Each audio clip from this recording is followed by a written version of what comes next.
My name is Samuel, and this is the story of how I reclaimed my life after a betrayal that shattered everything I thought I knew. For 10 years, I worked tirelessly at my father's company, pouring my heart into every project, every late night, and every challenge. I thought my dedication meant something, until the day I realized it didn't. The call came on an otherwise ordinary evening as I sat in my small apartment, preparing for an important presentation. My father's voice on the other end was calm, but I could feel the tension in his words. "Samuel, we need to talk," he said. I knew this wasn't just a casual conversation. When I arrived at my parents' house, the air felt heavy with unspoken words. My father sat stiffly on the couch, his expression unreadable, while my mother stood nearby with her arms crossed, a shadow of unease in her posture. It felt like the prelude to a storm. "Samuel," my father began, his tone firm yet emotionless, "we've decided to give your half-brother Jacob an inheritance of $10 million and the company. We believe he needs it to start his life." The words hit me like a physical blow. Jacob? The half-brother who had barely contributed to anything, who coasted through life while I carried the weight of our family's business. My voice shook as I managed to speak. "What about me?" I asked, fighting to keep my composure. "I've given everything to this company, to this family."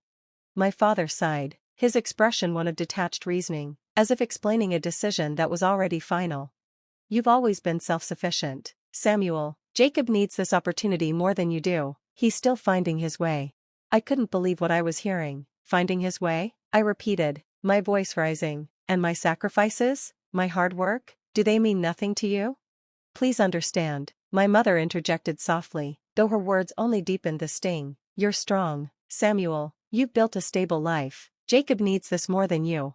It was in that moment I realized the truth. No matter how much I gave, I would never be enough in their eyes. The betrayal was sharper than I could have imagined. I left their house without another word, a storm of emotions raging inside me. In the days that followed, I confronted the harsh reality of my life. I had spent a decade building someone else's dream, only to be discarded when it mattered most. It was time to stop living for others. I quit my job, cut ties with my family, and set out to build something entirely my own. Starting my own business was the hardest thing I'd ever done. There were moments of doubt, nights of failure, and days when the weight of starting over felt unbearable, but each obstacle taught me resilience, and each small victory reminded me why I was fighting. Slowly, my efforts began to pay off. My startup grew, and I surrounded myself with a team of people who believed in my vision. 10 years later, I stood at the head of a thriving company, a business I had built from the ground up. I was no longer the overlooked son working in someone else's shadow. I had become my own man.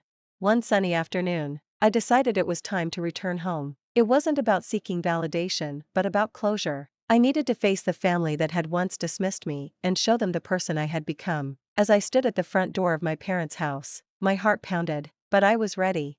When my mother opened the door, her eyes widened in disbelief. "Samuel," she whispered, her voice trembling, "is it really you?" "Hi, Mom," I replied with a calm smile. "It's been a while."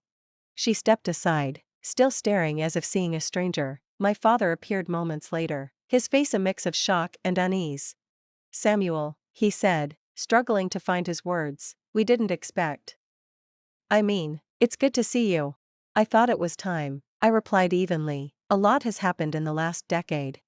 As we sat down, I shared my story, the struggles, the lessons, the victories that shaped me. They listened in silence, their expressions shifting from surprise to something deeper. My father's voice was heavy when he finally spoke. "We didn't realize how much we underestimated you," he admitted. "We made a mistake, Samuel." My mother nodded, her eyes glistening with regret. "We thought we were helping Jacob, but we didn't see what we were doing to you. I'm sorry." I took a deep breath, letting their words settle. "I don't need your apologies or your approval anymore," I said. "I came back to show you that I built a life on my terms. Without your help, that's enough for me."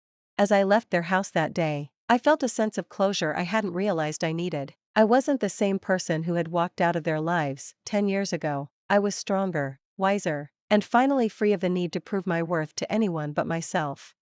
Walking away, I smiled. My past no longer defined me. It was merely the foundation for the incredible life I had built. I had reclaimed my identity and forged my own path. As I drove away, a smile spread across my face. This was not an ending, it was the beginning of a new chapter. One filled with endless possibilities and a future I could finally call my own.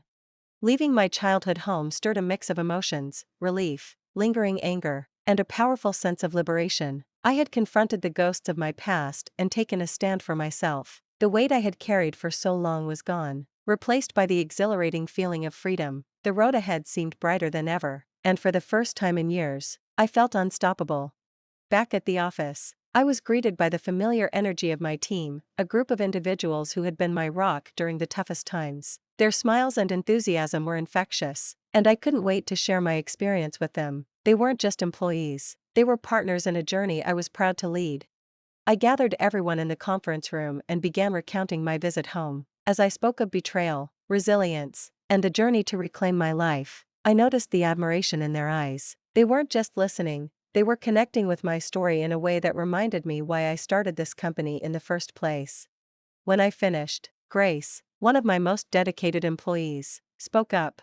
"Samuel, your story is inspiring. It shows us that we don't have to be defined by the expectations of others. We have the power to create our own paths."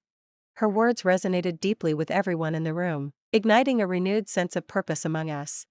The energy in the office was palpable in the weeks that followed. I dove into planning new strategies for growth, exploring untapped opportunities with the same determination that had carried me through my darkest days. Then, an exciting breakthrough came. A tech company approached us with a partnership offer that had the potential to elevate our brand to new heights. I approached the opportunity with cautious optimism, knowing it could be transformative. Together with my team, we brainstormed ways to align the partnership with our values and ensure it strengthened our vision rather than diluting it. The collaboration became a turning point for us, driving innovation and securing our position as a leader in the industry. As the company flourished, I found joy not just in our success, but in the collaborative spirit that defined us. We had built something extraordinary, together. Then, one afternoon, I received a message that took me by surprise. It was from Jacob. His name on my phone screen brought back a flood of memories. The message was short, asking if we could meet. I hesitated. Part of me wanted to ignore him, to let the past stay buried, but curiosity won out. Had he changed? Was there something he needed to say? I agreed to meet him at a quiet cafe, unsure of what to expect. When I arrived, I found him sitting at a table, nervously tapping his fingers. He looked older, more serious, and there was a tension in his posture that hadn't been there before. "Hey, Samuel," he said, his voice softer than I remembered. "Thanks for coming." I nodded, keeping my tone neutral. "What's on your mind?" He hesitated, then took a deep breath. "I've been thinking a lot about what happened with the inheritance. I know it's been years, but it's been weighing on me. I didn't ask for the money, and I know how unfair it was to you." His honesty caught me off guard. "You didn't ask for it, but you accepted it without hesitation," I said, my words sharper than I intended. He winced but nodded. "You're right, I did, and I regret it. At the time, I didn't realize how much it would affect our relationship as brothers. I took the easy road while you had to fight for everything." His vulnerability surprised me. For the first time, I saw a hint of the brother I had always wanted, someone willing to take accountability. "I'm not sure what you want from me, Jacob," I said carefully, "but I can't change the past, and I've built a life without needing anyone's help, especially not yours." He nodded again, his gaze steady. "I'm not asking for forgiveness. I just wanted you to know that I respect you, for everything you've accomplished. You've shown me what it means to take control of your life, and I admire that." It wasn't the apology I had expected, but it was a step in the right direction. As we parted ways that afternoon, I realized that sometimes, closure doesn't come in the form of a grand gesture. Sometimes, it's simply about acknowledging the truth and moving forward. I didn't need Jacob's approval or anyone else's. I had built a life on my terms, and that was enough. As I walked back to my car, I felt a sense of peace. The journey had been long, but it had led me to a place of strength and self-reliance. I was finally free from the past, and nothing could hold me back now.